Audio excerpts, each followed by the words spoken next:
Welcome to our channel. Today we how to connect GoToWebinar to HubSpot for automated follow-ups. Quick tutorial step by step clearly. To connect GoToWebinar to HubSpot for automated follow-ups, start by logging into your HubSpot account. Next, navigate to the Integrations section in the main dashboard.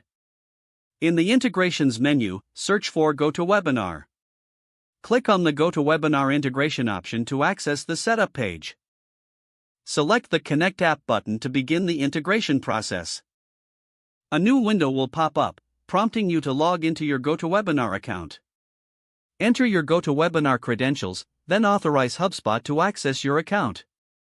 Once connected, review the integration settings for any customization options. You can choose which webinar data you want to sync to HubSpot.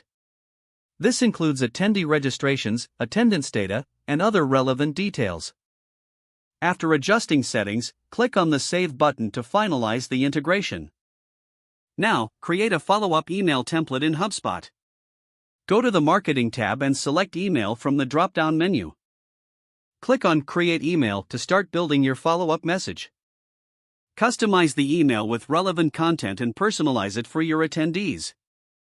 In the email settings, set the Send Email After option to your desired time frame. Choose whether you want to send it to all attendees or specific segments. Next, navigate to the Workflows section in HubSpot. Click on Create Workflow and select Start from Scratch. Choose an appropriate trigger, such as webinar registration or webinar attendance.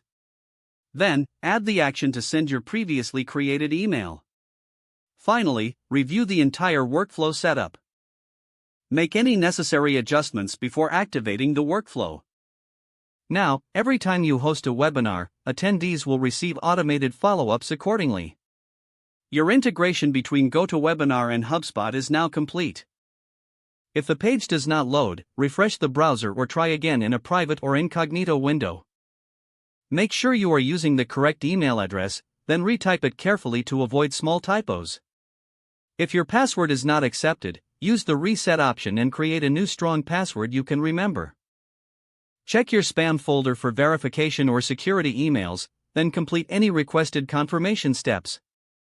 Enable two-factor authentication if available to improve account security and reduce unauthorized access risk.